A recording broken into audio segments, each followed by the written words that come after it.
Oi, Oi, Vivian. tudo Tudo bom? bem? Tudo. Maravilha. Prazer. É, doutora Vivian, né? Vou apresentar rapidamente ela e depois você complementa, tá bom, Vivian? Fica à vontade. Porque a doutora Vivian é médica, né? Nutróloga, já tem aí uma vasta experiência trabalhando, né, com saúde, que isso é um diferencial que eu sempre gosto de chamar a atenção. Porque nós médicos, durante a faculdade, a gente aprende a fazer diagnóstico e fazer tratamento de doença, né? Ma- Exatamente. Mas ao longo do tempo a gente vai percebendo que tem muito mais coisa para a gente poder ajudar, né, aos pacientes. Então, ela é uma nutróloga que tem uma visão mais funcional e mais voltada para a causa dos problemas e não só para as consequências, para os sintomas. E isso é uma coisa que me atrai muito, é muito meu estilo de fazer medicina. Então, acredito muito que a gente tem que unir forças para propagar mais saúde do que simplesmente apagar incêndio das doenças. Né, Exato. O Viviane? ideal é que não, o ideal é que as doenças não surjam, né? E se Exato, surgirem, que elas sejam mais brandas, digamos, com mais fácil tratamento aí. O objetivo é sempre esse, né? exato. Mas muito bom. Quer falar um pouquinho deixar para você, né? Onde você atua, enfim, só para o Então, pessoal eu já saber. trabalho com a medicina funcional, com esse olhar integral aí do paciente, bastante na área de nutrologia e na área de alergia também, Uhum. na parte imunológica, né? Estou trabalhando atualmente em Joinville e em Balneário Camboriú. Atendo também ainda em Campinas, e agora a gente está atendendo os pacientes de Campinas por telemedicina, né? E agora por Uhum. telemedicina, na verdade, a gente está atendendo Sim, pacientes do mundo todo. exato, Já tínhamos ampliou pacientes muito. fora do país, agora mais ainda. Mas, enfim, agora eu estou nesses 3 lugares, não atendo mais em São Paulo por conta da logística, Sim. mas a gente está atendendo normalmente agora. Ah, legal, ótimo. E eu chamei a doutora Vivian hoje para a gente fazer um bate-papo sobre emagrecimento. A ideia é trazer algo bem prático, tá, Vivian? Porque, assim, Sim, como trazer muita experiência do consultório, enfim, que a gente vê tanta coisa e as pessoas ainda insistem em achar que emagrecer é difícil, é caro. Então, eu queria trazer algumas questões que as pessoas vivem me perguntando e eu acredito que também devam estar me sempre te pergunto. perguntando. E a gente faz um bate-bola, vê um pouco, né, trazer a sua Sim, visão aí para as questões e papo livre, papo, né, vamos bem agregar tranquilo, valor bem para a turma aí. acessível, com certeza. Então Não. tá bom. Eu vou trazer alguns mitos, e aí eu queria que você, enfim, ver o que você acha, o que você costuma abordar e tudo. Uma das coisas que eu mais ouço dizer, tá? É que fazer dieta é caro. Comer saudável é caro. E aí, o Então, que você tem acha duas disso? coisas aí diferentes, né, Marcelo? Uma coisa é fazer dieta, a outra coisa é comer direito, né? Exato. É interessante que as pessoas também tenham. Quando a gente explica que, na verdade, a gente tem que mudar o estilo de vida, porque dieta, para mim, tem dia para começar e dia para acabar, Sim. né? E aí a pessoa fica louca para chegar o dia de acabar, para ela voltar a comer tudo que ela comia antes. É um E aí ela estigma, volta. né? É um É, castigo fazer dieta, praticamente. isso. Por isso que eu nem gosto muito de usar esse termo. Claro que tem determinados momentos que a gente usa, né? Que a Sim, gente precisa instituir uma dieta, mas pensando que essa dieta também vai servir para essa mudança de estilo de vida. sem dúvida. E essa questão do preço, eu nem lembro, acho que foi com a Etienne ou com a. Não lembro que lá a gente também estava discutindo isso, e alguém também colocou, ai, doutora, mas comer assim é caro, né? Porque muita gente fala.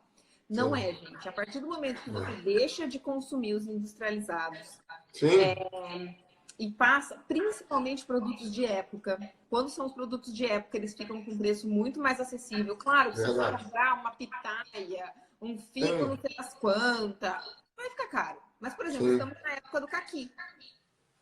É uma opção, né? claro. E você vai comer um caqui, você não vai comer 5 caquis. E outra coisa, eu sempre comento isso, as pessoas viram e falam assim, ah, se você comprar aquele macarrão de pupunha não sei o quê, ok, vai custar 20, 30 reais. Agora, 1 quilo de qualquer fruta não passa de 7, 8, 9, e 1 quilo vai alimentar o quê? 2, 3 pessoas por alguns dias. 1 quilo de qualquer Exatamente. vegetal, mesmo que seja orgânico, ele não passa muito de 10, 12. Agora, se você pegar, por exemplo, sei lá, um biscoito, eu sempre dou esse exemplo. Um biscoito doce, que é uma porção pequena, serve uma pessoa numa sentada só, custa 5, 6 reais. E que você vai ter fome depois de meia hora. Né? Exato. Um pico glicêmico, um pico insulínico e rapidinho você vai ter fome de novo.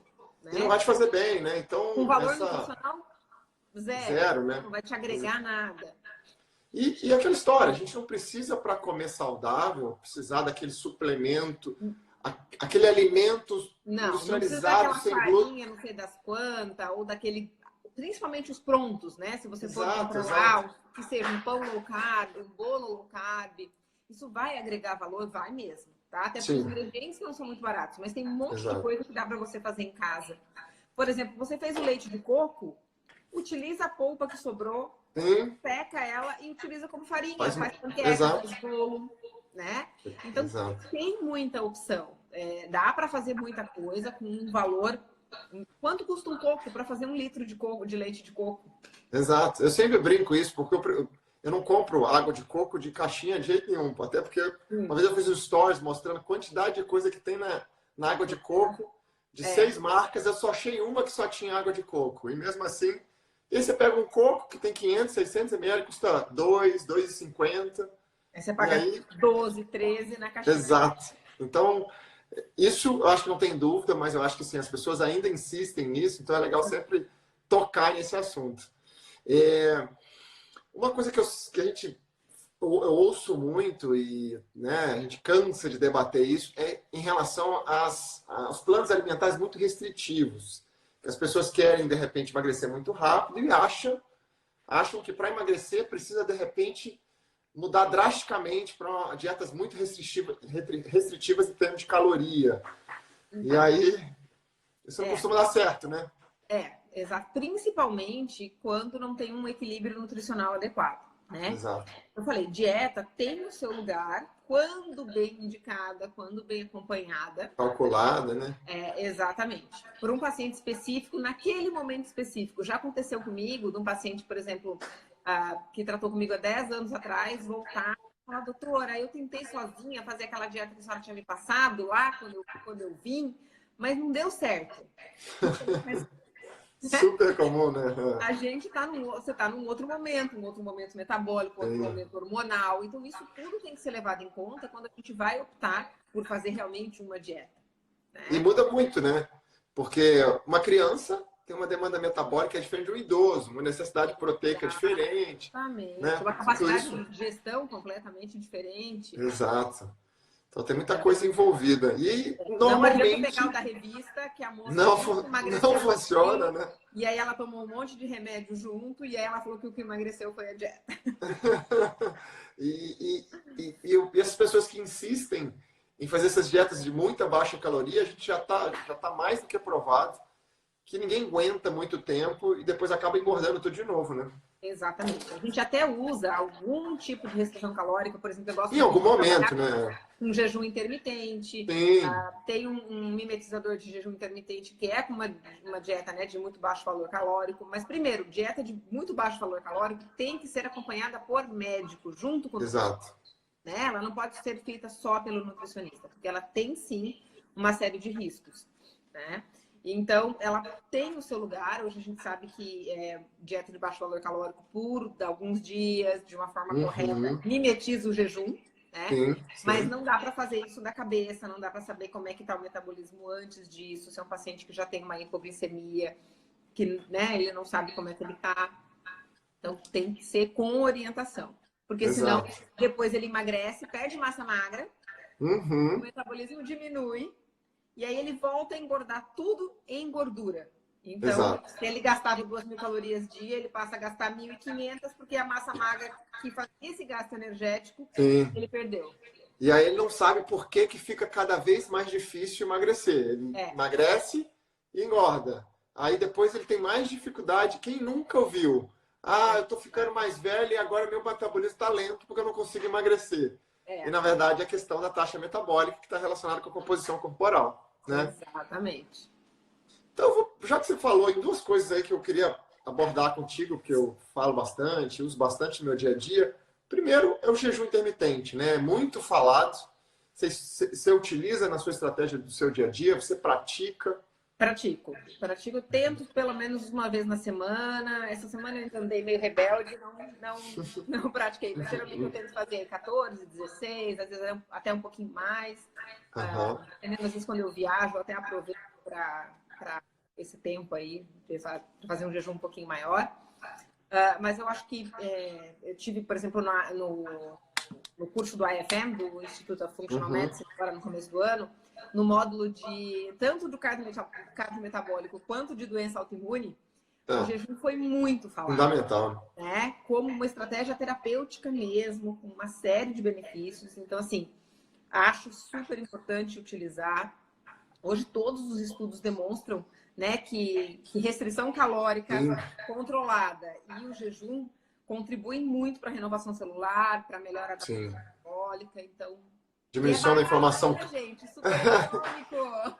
É barato, te dá liberdade, porque agora você não precisa de ficar escolhendo um monte de coisa, perdendo tempo para programar a alimentação.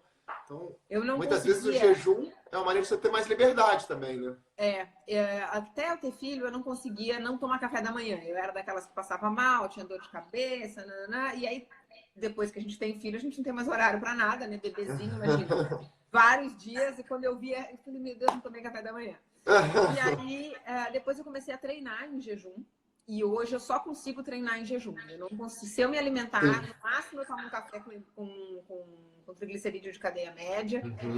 Mas eu não consigo mais hoje em dia treinar com alimentação. Depois que você está adaptado a fazer jejum, né? Depois que você consegue fazer esse turnover de queimar carboidrato para queimar gordura, fica muito mais fácil, né? Você hidratando da maneira adequada, você consegue fazer isso muito rápido. Com alguma frequência, às vezes eu estou de plantão, falo sempre isso, como meu dia de fazer jejum, às vezes mais longo, 24, 18... tem vários amigos que fazem dia de plantão. É no dia do plantão, porque só vai vir bobagem para comer no plantão. Né? A alimentação do hospital, infelizmente, não é a melhor alimentação para a saúde, muitas vezes. E aí eu aproveito, já é um dia que eu já vou, né, teria que levar meu alimento e tudo, já aproveito, já faço jejum, já cumpro ali a minha...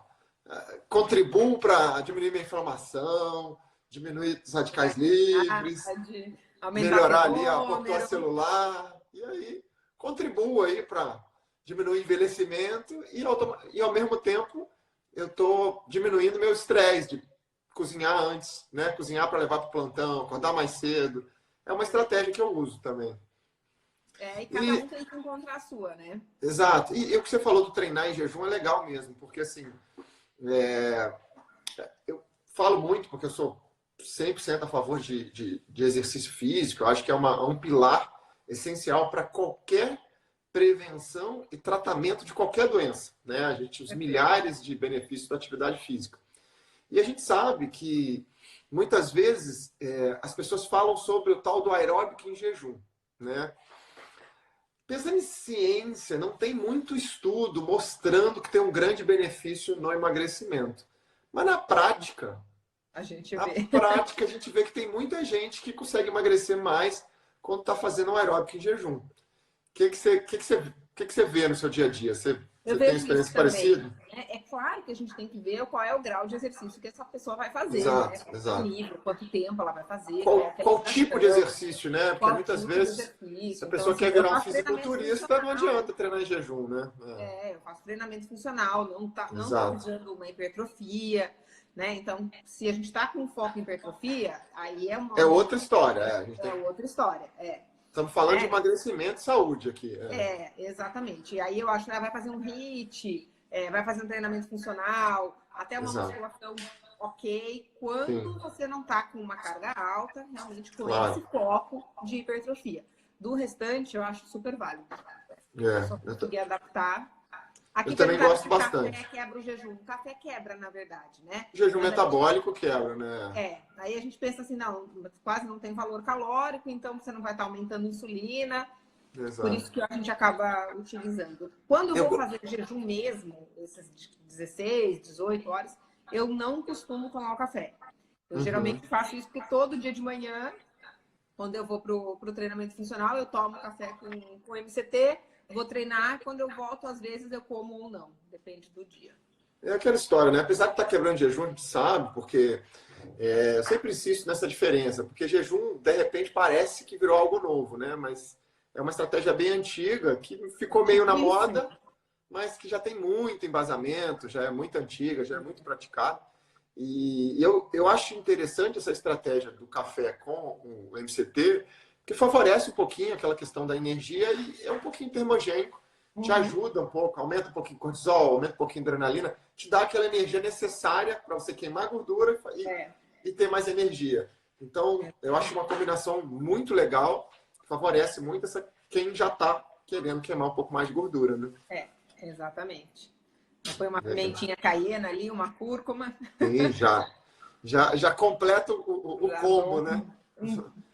Faz um bust no cafezinho. Exato. Outra coisa que sempre me perguntam, tá? Dieta ou exercício? O que é mais eficiente no emagrecimento? Eu quero te puxar porque, enfim. Então, o que os estudos mostram é que no emagrecimento, efetivamente, a dieta é mais efetiva. Tá? Bem mais. Sem dúvida. Entretanto, na manutenção do peso, é isso aí. A atividade física é fundamental. Dentre os pacientes que têm um emagrecimento, os que praticam atividade física são os que melhor conseguem manter esse emagrecimento. Exato. Então, a atividade física, eu falo com os pacientes, né? Porque tem muitos que falam, doutora, mas eu não estou emagrecendo porque eu não estou fazendo atividade física. Não é essa a razão. É isso aí. Você vai emagrecer com atividade física se você for fazer triatlon, correr uma maratona. Exato. Fora isso, você não vai emagrecer com atividade física. A atividade física tem milhões de benefícios e ela vai contribuir para o emagrecimento a longo prazo, principalmente para a manutenção do peso. E lembrar que nesses dois perfis que você está falando aí, tanto do maratonista quanto no triatleta, são dois catabolizadores de proteína de músculo absurdo, né? Eles são magros, e não é porque eles comem pouco e nem porque malham pouco. É porque eles precisam de tanta energia que gastam o próprio músculo porque os estoques de energia não são suficientes, né? Eu concordo, eu acho que é fundamental. Tem uma frase que eu gosto muito, é que nenhum exercício é capaz de compensar uma alimentação inadequada. Isso é bem verdade. Né? Perfeito. Porque e esse detalhe que você comentou da atividade física do ponto de vista de manutenção de peso é um pouquinho daquilo que a gente falou no início, né? A gente precisa de construir massa muscular e a melhor maneira de fazer isso é através de exercício, principalmente exercício de força, né? Então a gente tem um pouco essa lenda de que o exercício adequado para emagrecer é fazer muita caminhada e muita corrida ou fazer o aeróbico. E muitas vezes, eu até falo isso no consultório, num primeiro momento, você vai fazer uma caminhada leve, não quer intensidade. Porque muitas vezes, a pessoa primeiro tem que sair da inércia, tem que ser algo que ela consiga cumprir. Não adianta pegar uma pessoa que nunca fez atividade física e fala, agora eu quero que você faça crossfit todo dia da semana.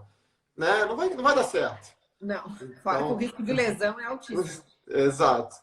Então, e eu já vi alguns estudos também, que eu acho bem bacana, que ele mostra o seguinte, quando você associa atividade física, qualquer atividade física, o simples hábito de fazer atividade física, a pessoa cumpre melhor a alimentação, porque ela se sente um pouco culpada de chegar lá e falar assim, agora eu não vou comer tudo que eu vou manter a dieta, porque eu já fui na atividade física, já fiz esse esforço que eu não estou acostumado, que eu não gosto tanto, então agora eu vou caprichar mais na alimentação para não gastar aquilo que eu fiz lá. Isso realmente na prática funciona. Que eu sempre gosto de frisar com os pacientes é o pensamento contrário.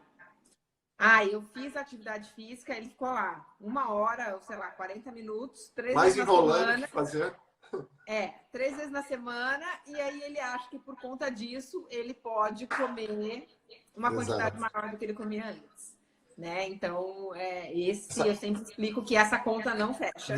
Não é bem assim, né? Não, é verdade. Isso eu também, de vez em quando, eu coloco essa frase no Instagram, que é consistência é melhor do que intensidade. E realmente, a gente constrói saúde, eu gosto dessa analogia, do mesmo jeito que a gente ganha dinheiro, do mesmo jeito que a gente fica inteligente, do mesmo jeito que a gente faz grandes amizades, é aos pouquinhos e com constância, É. né? Porque não tem como construir nada assim, né? Existem alguns Mas não é nada que ditados, fique, né? tudo que vem fácil vai fácil, tudo que vem rápido vai rápido. E é mais ou menos assim quando as pessoas resolvem tomar, de repente, um remédio para inibir apetite, emagrece 20 quilos num mês de forma inadequada, e aí daqui a pouco, passam 2 meses, ganha os 20 mais 10. É. Né? Porque não está fazendo da maneira adequada. E porque não olhou os outros fatores, né? Não adianta Exato. só inibir o apetite. O Dr. Exato. Marcelo comentou ali da questão do emocional. O emocional é fundamental, entender se essa pessoa está comendo Sim. por emoção, né? O sono é fundamental, que a gente sempre fala aqui. Total. Quem não dorme altera cortisol, altera insulina, então vai ter um ganho de peso. Isso tem vários estudos já que mostram. Então, aqui, ó, colocou que emagrecer é matemática. Não é uma matemática bem exata, tá? Porque às vezes a gente faz um controle calórico e mesmo assim, quando o paciente tem uma resistência insulínica, aí não vai importar muito a caloria, o valor. Exato. Vai importar de onde é que vem essa caloria. Sem Então, dúvida, o que eu costumo comparar é um brigadeiro e uma maçã. O brigadeiro e a maçã, eles têm o mesmo valor calórico, né? Mas a forma com que o corpo vai usar essa caloria é diferente. Total, né? Então, a matemática não é tão certinha assim. Não basta. Para emagrecer, você precisa comer menos e gastar mais. Isso é fato, né? Mas a gente tem que entender da onde vem essa caloria e como é que o corpo vai conseguir usar isso. E é importante pensar essa briga, né? Que eu acho que tem alguns anos começou a ficar mais evidente aí em relação a discutir a caloria dos alimentos, até porque o corpo ele não foi feito para lidar com algumas calorias. Eu sempre comento isso. Quanto mais industrializado, quanto mais substâncias químicas envolvidas, apesar de ter a caloria X, seu corpo não está acostumado com aquilo, ele não foi feito para metabolizar aquilo. Então ele vai ter mais dificuldade e, consequentemente, aquilo vai gerar um processo de ganho de peso muito maior. E em relação à questão da emocional, né, que você citou, que eu acho que é fundamental, até porque, apesar das pessoas acharem que elas tomam uma decisão baseada no racional, né, a gente sabe que quem comanda as nossas decisões são o emocional, e a gente valida com o racional. Né? Eu mereço. Exato. Eu preciso desse, porque eu não tenho nenhum dessa cor, ou XYZ. E na comida não é diferente, né? Quantas pessoas já não falaram? Eu estou tão cansado, então não vou fazer atividade física. Né? Quantas pessoas já não falaram? Comi direitinho vários dias, então eu mereço uma pizza, um refrigerante. E aí uma coisa que eu cito, em algumas lives já falei, que as pessoas às vezes se culpam e viram e falam assim: ah, mas eu posso comer uma pizza de vez em quando? Eu sempre costumo dizer que, gente, vocês podem comer o que quiser. Só que a gente tem que pensar assim, o que você busca?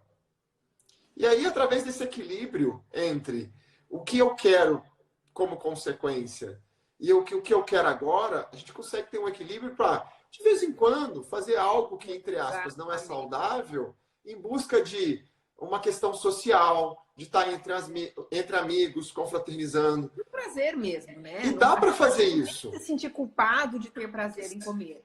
Exato. O problema é quando o nosso único prazer vira comer. Exato. Aí é que pega, né? E isso então, tem uma questão... 80-20 eu acho ótimo. 80% exato. o melhor possível, 20% você tem as suas exceções. Aí, de vez em quando eu posto, esse aqui hoje é a minha arte. Hoje mesmo eu falei, olha, eu não costumo comer 2 carbos, mas realmente o arroz selvagem ontem estava tão bom que eu repeti hoje. Sim, e eu acho legal mostrar, sabe por quê? Porque Instagram é um problema que só tem filho bonito, só tem gente rica, só tem gente magra, só tem gente que vai viajar para lugar chique. Ninguém passa perrengue. E isso gera um desconforto nas pessoas. Muita gente acredita nisso. Angústia, exatamente. Né? E a pessoa fala assim, pô, mas comigo acontece tanta coisa ruim. Por que minha vida não é perfeita daquele jeito? Ela consegue todo dia comer perfeito assim? Não, gente, não consigo. As pessoas não mostram, né? E eu acho que é legal mostrar por isso. Vida real, né? Tem uma questão de bom senso, assim. E aí eu gosto de umas frases que eu costumo brincar que são frases que dão certo. Então eu acabo repetindo com muita frequência para estimular o pessoal. Eu costumo dizer assim, é legal a gente ter boas escolhas. Você não precisa ser perfeito. Aliás, perfeição não existe. Confesso que eu tenho uma mania de querer essa perfeição, mas cada vez mais eu aprendo que perfeição não existe. Agora, melhores escolhas. O que você pode fazer de melhor com o que você tem agora, né? Exatamente. E aí, comer uma coisa diferente de um dia no outro dia melhores escolhas, aí segue a vida. Não, minha hashtag sempre, em todas as minhas postagens, é escolhas. Né? Porque eu acho que isso é fundamental. Eu acho que eu costumo falar para os pacientes, tudo na vida é custo-benefício. Exato. Então, qual é o custo-benefício que você vai ter com isso? Se você entende o custo-benefício, você consegue fazer escolhas adequadas, né? Alguém aqui acho que ficou meio bravo, que a gente falou que a matemática não é bem assim, mas enfim. Gente, o que acontece? Quando você ingere um carboidrato muito processado, altamente, ultraprocessado, você vai fazer um estímulo, não é só a questão da caloria que você absorve, né? Você vai aumentar a sua insulina, essa insulina manda o seu fígado produzir mais gordura, não importa o valor calórico que tem ali. Exato. O problema é o estímulo da insulina. O fígado vai produzir mais glicose.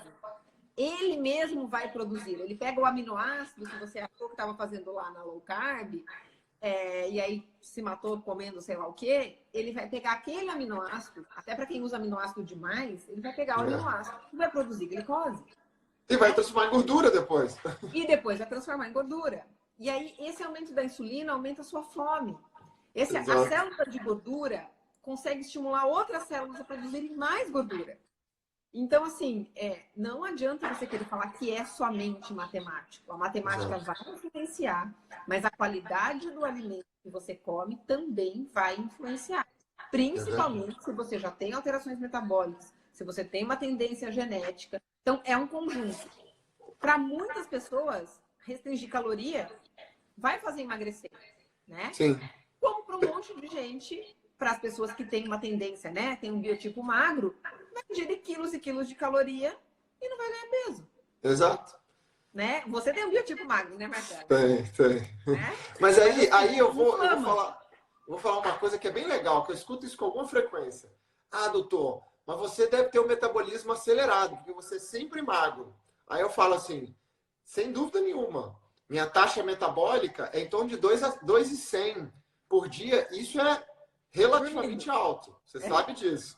Mas por quê? Né? Eu tenho um percentual de gordura baixíssimo. Eu tenho uma alimentação super limpa. Né? Quando eu estou em casa, busco dormir cedo. Eu faço atividade física desde de moleque. Sempre. Então, tudo isso influencia muito. Agora, é óbvio que influencia tipo de fibra muscular, perfil, né, morfogenético, também influencia. Influencia, sim. A minha briga é para quê? Ganhar massa muscular, que para mim é difícil. Eu, suo para ganhar lá 1 quilinho, 500 gramas de massa muscular. Então, é aquela história, né? Acho que a gente tem que aceitar também, porque eu vejo muita gente que não consegue evoluir porque fica meio revoltada, não aceita a morfologia, não aceita a sua fisiologia. E aí, a partir de um ponto, nós vamos melhorar. Não é dar desculpa de tipo, eu não emagreço porque todo mundo da minha família é gordinho. Eu acho que não é isso. Vamos ver aonde que a gente pode melhorar e vamos evoluir. Exatamente. Né? Com certeza. E você falou um dado da questão da resistência insulínica, que eu acho que isso é o grande key point ali, a pedra-chave das doenças crônicas. Resistência insulínica e inflamação subclínica. Talvez se eu pudesse falar todo dia no Instagram, eu ia falar sobre isso. Né? Eu acho que é o que mais vai prevenir câncer, infarto, diabetes, doenças autoimunes, enfim. Endometriose, síndrome do ovário policístico, tudo, né? fibromialgia. E aí, eu trouxe uns dados aqui só para mostrar, porque eu acho que às vezes as pessoas não se atentam para a importância que é o tema obesidade. Né? Eu escuto de vez em quando, doutor, eu não ligo para esse negócio de estar sarada, de estar bonita, principalmente as mulheres. Eu estou gordinho, mas eu estou feliz. Eu não ligo muito para estética. Não sei se eu preciso de emagrecer. E aí a gente vê, por exemplo, trouxe uns dados De 2018, teve o Vigitel, fez ali uma grande vigilância, um boletim epidemiológico, e ele mostrou que em 2018, com certeza, isso já aumentou, porque em 2 anos com certeza aumentou. 55,7% das pessoas no Brasil tinha excesso de peso. Isso é muito. Você pensa, mais de metade da população está acima do peso. E qual o problema para mim, que tem um problema maior que isso? Em comparação a 2006, que foi a outro levantamento epidemiológico, isso aumentou 30%.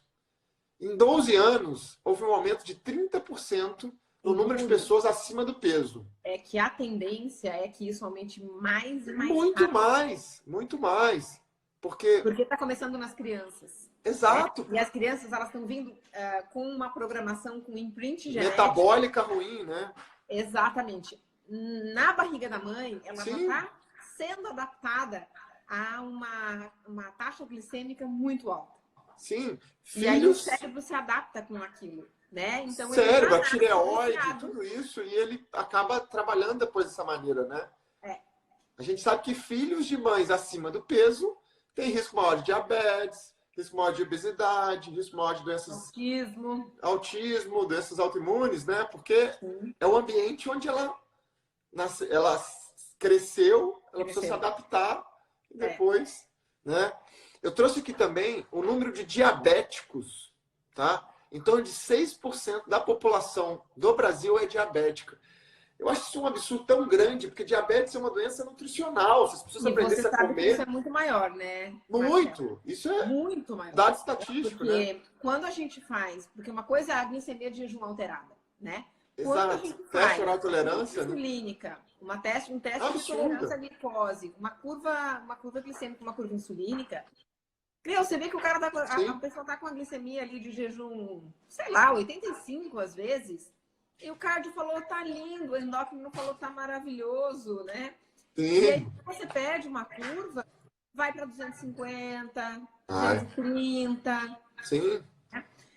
Lembrando, gente, que em qualquer momento que você meça a glicemia e ela esteja acima de 200, mesmo que seja depois da alimentação, você é diabético. Diabetes, isso Se ela mesmo. está entre 140 e 199, você é pré-diabético. E uma maneira que eu sei que você também faz isso, mas uma maneira de analisar os exames, que eu sempre digo que as pessoas falam o seguinte: quando a gente vai ver o consenso de diabetes, por exemplo, a glicemia em jejum, acima de 126 é diabetes. Quer dizer que 125 não é diabetes? Não existe isso. Isso é uma coisa que eu acho ridículo. Então eu sempre brinco que, na verdade, assim, o que a gente tem que estar é próximo de 80, 82, 75, 85 no máximo. Porque quanto mais perto de 100, apesar de no laboratório vai dizer que está normal, não está normal, ele está mais próximo da doença. Não é tudo ou nada. É uma graduação, né? Uma graduação para um lado e para o outro. Já tem um processo inflamatório ali, já tem uma resistência insulínica. Provavelmente, se for fazer insulina desse paciente, ela já está bem alterada, né? Então, realmente a gente tem que... E eu não sei, realmente eu não consigo entender. Eu estou fazendo a pós agora de endócrino. E aí, esses dias na aula, a gente estava tendo aula de diabetes. Deve dar um nó na cabeça, né? Aí eu perguntei para o professor, eu falei, professor, mas assim, quando a gente faz curva insulínica, e aí a gente pega uma insulina bem alta, já não seria o momento de intervir, mesmo com a glicemia normal? Porque essa insulina está aumentando muito para tentar colocar esse açúcar todo para dentro da célula, né? Sim. Porque a insulina, ela abre a portinha para a glicose entrar na célula para ela virar energia. Aí ele... realmente... É a história de pensar como que funciona o corpo, né? Ajudaria, realmente, iria prevenir. Aí eu falei, ninguém faz isso por qual motivo? Não tem um momento do consenso de diabetes que ele fale para pedir isso. Não. Verdade. Então, assim, ele realmente está ali para tratar uma doença já instalada. Eu não quero que a doença se instale. É uma doença totalmente evitável. Exato. Você falou, é uma doença nutricional. E se a gente pensar, por exemplo, que outro dado que eu sempre cito, a gente tem em torno de 330 mil infartos por ano no Brasil, tá? Sendo desses infartos, talvez o critério de maior fator complicador do infarto é o diabetes. E aí, se a gente pensar que talvez grande parte dos diabéticos, o problema seja excesso de peso e alimentação, por uma questão muito simples, a gente consegue resolver muitos problemas. E assim, é o que eu costumo sempre dizer, as pessoas talvez não mudam porque não viram uma pessoa com uma insuficiência cardíaca grave pós-infarto, ou talvez não viram uma pessoa dependente após um derrame que fica com a parte do corpo paralisada. E aí quando as pessoas veem isso, eu preciso de mudar. Então, às vezes mudar depende do estímulo que você recebe.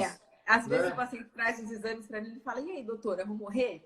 Eu falei, olha só, todo mundo vai, né? Todo mundo vai. Agora, a minha preocupação é sempre como a gente vai morrer, né? Se for uma dormindo, gente, tá ótimo. Meu sonho de consumo. Agora, ter alguma doença que me traga uma complicação, né? Me traga debilidade, me faça ficar dependente de alguém, ou dependendo de uma... É isso que eu estou tentando evitar. Eu estou tentando evitar que você fique com uma perna, eu estou tentando evitar que você fique cego, né?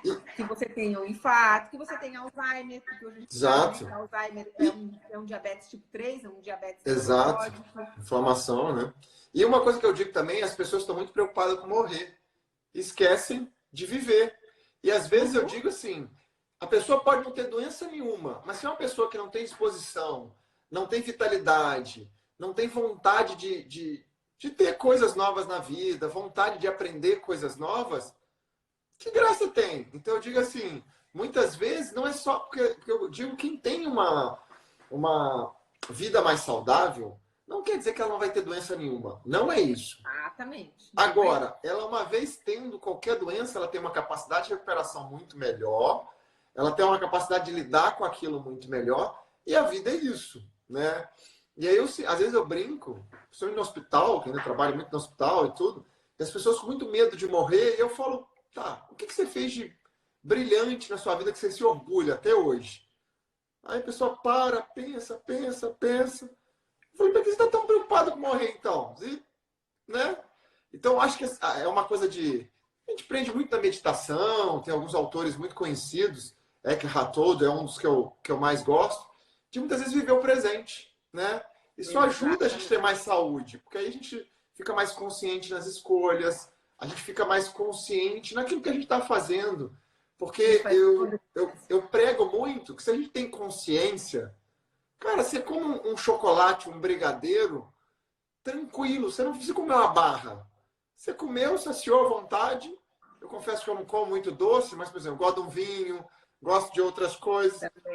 Se você tem consciência, você fala, vou tomar uma taça de vinho, sei que talvez não deveria, não é que não deveria, não vai ser aquela bebida que nesse momento está mais favorecendo a minha saúde, mas eu tenho consciência que é para ter um prazer, que é para ter uma diversão, e vou tomar, no outro dia não vou precisar, porque está presente, né? Exatamente. Eu acho que isso ajuda muito, assim, a gente tomar as escolhas, e não fazer as coisas por impulso. Prestando atenção, porque tem gente, né? Que e principalmente comer. Eu acho que essa é uma outra dica, gente, que é completamente gratuita e que faz diferença no emagrecimento absurda, né? Total. Que é comer comendo, comer prestando atenção no que você vai comer. Exato. E antes, assim, sentou na mesa, respira. Sempre falo para o paciente, de repente reza, que antigamente os antigos rezavam quando sentavam na mesa. Baixa sua adrenalina. Respira, né? Dá uma respiração muito profunda, né? Baixa um pouquinho o estresse. Sente o cheiro da comida. Todos os sentidos, eles devem fazer parte da refeição. É verdade. Né? Isso aumenta a nossa saciedade, isso faz o cérebro entender que a gente vai comer. Você consegue mastigar. Mastigar é fundamental para ter saciedade. Né? E aí, só com isso, você já consegue reduzir muito a quantidade, né? Aí você entra na matemática, você ingere uma quantidade muito menor e se sente muito mais satisfeito. Né? É verdade. E com certeza, isso a longo prazo, na médio prazo, vai comer mais devagar, né? Quando você faz tudo isso que você falou, você começa a comer mais devagar. Porque você agora tem que degustar, né? Tá presente na alimentação. E aí você dá tempo o seu estômago, né, conectar com o seu cérebro e tirar aquela fome de leão e você come o suficiente, né? Uma coisa interessante é evitar, assim, chegar em casa e já ir abrindo o armário, já e comendo, né? Exato. Chega em casa, vai tomar um banho, se reorganiza, né? E aí sim vai preparar a sua refeição, vai ver o que está pronto. E uma outra coisa Concordo. interessante, que eu acho que é fundamental para o emagrecimento, e a gente está falando de dicas, é organização.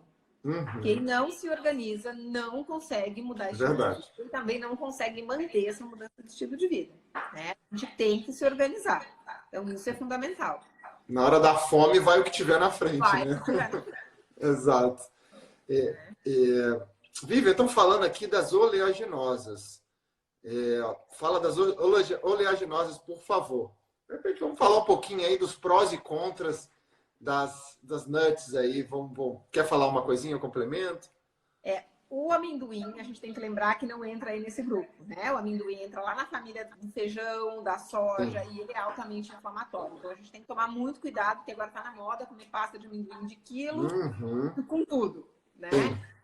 As oleaginosas, elas têm um valor calórico maior, mas elas têm um valor nutricional muito bom, né? Sim, então, eu exato. acho super válido agregar. Um pouco mais de proteína, um pouco mais de fibra nela. E gordura, ajuda mais na saciedade, né? Uma série de vitaminas e minerais, né? São ricas em vitaminas e minerais. Agregar com a fruta, que alguém perguntou ali, eu acho que é uma excelente combinação, porque você faz com que a liberação dessa glicose seja um pouquinho mais lenta, né? Você não faz um pico de insulina tão alto, e aí você consegue ingerir um pouco menos de fruta e um pouco menos de oleaginosas, né? Então, você também não aumenta muito o valor calórico. Tem que tomar cuidado porque as pessoas confundem muito as castanhas com fruta seca. Então, açúcar puro. Damasco, uva passa. Elas não entram no grupo das castanhas. Tâmara, então, que tem um valor calórico né, altíssimo. Então, a gente tem que cuidar porque a fruta seca, ela vai concentrar muito mais açúcar num volume bem pequenininho. E aí, então, você vai... As pessoas normalmente não comem uma só, né? Não. Como a mão cheia, achando que aquilo é fruta. Exatamente. Você vai acabar comendo muito mais para poder ter saciedade. Então, esse cuidado tem que ter. E uma outra questão da oleaginose, eu acho que é a questão dos fungos. Então, é interessante fazer um molho, assar, né? Porque elas realmente podem ser bastante ricas em fungo. E o amendoim ainda em micotoxina, que aí a gente maior ainda, né? Então, para quem está com desbiose ou quem tem candidíase de repetição, tem que tomar cuidado aí com as castanhas. Eu costumo também pedir o pessoal para tomar um pouco de cuidado com essa questão que virou uma modinha, que são as farinhas das castanhas, né? Que aí, de repente, as pessoas pegam aquele monte de castanha e resolvem agora fazer farinha, fazer pão, bolo, tudo de farinha de castanha. E a gente tem que tomar cuidado porque elas são muito calóricas. E tudo bem comer de vez em quando, mas uma vez que a gente come o alimento in natura, ele já tem um mecanismo contra a gente comer em excesso. Ninguém consegue comer muita castanha, porque ela tem muita fibra, né? E ela sacia de uma forma... a própria gordura já dá. Gordura e fibra que vai te saciar de forma muito rápida. Quando a gente faz aquele tanto de farinha, aí bota alguma coisa doce, não sei o que lá, a gente perde esse poder de saciedade, aí tem que tomar cuidado para não comer demais, né? Tem que cuidar mesmo. Alguém perguntou ali se tomar vinho todo dia faz bem. Não, nenhuma bebida alcoólica é para uso diário, gente. Exato. Tá? E aí, a gente tem que tomar um pouco de cuidado com essa história do resveratrol, né? Com taça de vinho, resveratrol. A gente sabe que a quantidade de resveratrol numa taça de vinho, primeiro, é baixíssima, né? Não é tão alto como as pessoas acham que... Porque, na verdade, isso vai depender muito de onde é que esse vinho foi feito, que uva, como é que essa uva foi plantada. Então, tem uma série de coisas que vão... Tem muita coisa envolvida para a gente simplesmente aceitar que todo vinho, por exemplo, teria uma quantidade de resveratrol suficiente. E tomar cuidado, né? Que vinho, na verdade, o álcool em si só vai te causar uma série de alterações hormonais, uma necessidade de detoxicação do fígado, que vai sobrecarregar um sistema que normalmente já é sobrecarregado. Então, é aquela história. Eu adoro vinho, tá? Eu também. Mas não tomo mais do que uma vez por semana, às vezes a cada 15 dias. Por causa de escolhas. Eu escolhi que quero ter mais saúde, e aí, quando eu vou beber vinho, bebo vinho, como queijo, coisa que eu não faço no meu dia a dia. Realmente. Mas quando eu estou tomando vinho, se tiver um queijinho, como um queijinho e tá tudo certo. É aquela história. O que eu faço durante meus 15 dias, com certeza, me deixa muito limpo para, de vez em quando, poder fazer uma coisa que eu goste, né? É isso aí. O Luciano Bruno fala muito isso, né? Ele, não sei se você conhece o Sim. Ele é demais. Ele fala muito isso também, né? Ele tem doença autoimune, ele trata com esse processo todo de alimentação e suplementação, mas ele também se permite, né? Porque todo mundo se permite, gente. Quem fala que fica 100% não faz. Não fica. Exato. E aquela história, né? Eu às vezes comento assim, eu vejo algumas pessoas que falam assim, não, doutor, agora eu vou fazer a qualquer custo. Eu falei, não faz isso não. Porque se você se forçar a fazer uma alimentação saudável de forma muito rigorosa e contra uma vontade pessoal, você vai liberar cortisol, vai liberar adrenalina, que vai ser mais prejudicial mais danoso, do que você ir aos poucos, mudando seu paladar, aprendendo a gostar do processo. Porque hoje, por exemplo, se eu virar e falar assim, então eu vou voltar a comer pão como eu comia, vou voltar a comer aquele tanto de queijo, tanto de requeijão, 1 litro de leite que eu bebia. Eu hoje, por exemplo, pizza. Tem anos que eu não como pizza, confesso assim. Mas eu como eu comi uma pizza inteira gigante, assim, 30 centímetros. Hoje eu como 2 fatias, no outro dia eu sei que eu vou ficar barriga meio assim. É gostoso? Quando eu tô com meus amigos, se rolar uma pizza, como. Agora, eu como só quando tô com alguém, porque assim, já não me faz bem. Meu organismo já tá limpo de uma maneira que quando eu como me faz mal. Agora, alguém que fica anos sem comer uma maçã ou sem comer uma salada, come uma salada para ver se vai passar mal? Provavelmente não, né? Porque o corpo assimila aquilo muito bem. Então, a gente vê a diferença, né? Exatamente. Não, mas e aí tem que são escolhas, né? Tem coisas que eu acho que vale a pena, eu brinco assim, tem coisas que eu negocio, tem coisas que não. Isso. Refrigerante, por exemplo, é uma coisa que eu não negocio. Eu acho que assim, tem benefício zero, eu prefiro 1000 vezes que a pessoa tome uma taça de vinho do que tome um refrigerante. Sim, não tem porquê, não existe. Então eu acho que tem coisas assim que a gente tem que falar, olha, não tem porquê existir, na verdade. Eu ainda não entendo porque refrigerante é permitido. A legislação, não consigo entender também. Entendeu? Então, mas tem outras coisas que eu acho que a gente se permitir de vez em quando, não tem problema nenhum. E o paladar, ele vai se adaptando. Tem um paciente meu que chega no consultório, doutora, estou muito chateado. Eu falei, por quê? Porque as comidas que eu gostava estão todas ruins. Sorte sua! Né? Porque o paladar muda. E aí, aquela coisa que você achava que tinha um gosto, você não consegue mais colocar na boca. É isso mesmo. Eu, por exemplo, eu amo chocolate, mas eu fiquei muito chata para chocolate. Né? O povo fala, o chocolate de Gramado. Eu não gosto de nenhum. Eu vou para Gramado... Tudo ao leite, né? No máximo que eu faço é tomar um chocolate quente. E aí tem lugares ainda que fazem com leite de amêndoas, enfim. Mas não é uma coisa assim... E eu amo chocolate. O corpo percebe. Eu não consigo comer. Né? O paladar mudou. É verdade.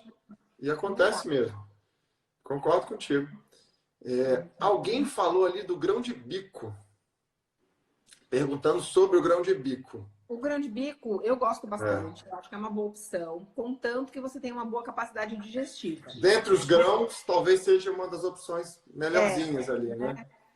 Então, eu acho que acaba sendo uma opção de farinha, de repente, para fazer uma torta, para fazer alguma coisa assim.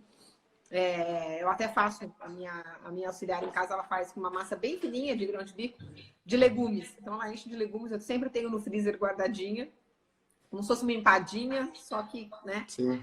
E aí eu acho que isso tem algumas coisas que facilitam o nosso dia a dia. Então, ontem, por exemplo, eu cheguei em casa, não tinha pedido para ela fazer janta, comi tortinha de legumes congelada. Sim, que já é... Aquela questão da organização. Sim, o quebra-galho mais saudável, né? Exatamente. Legal. Então, são as opções aí.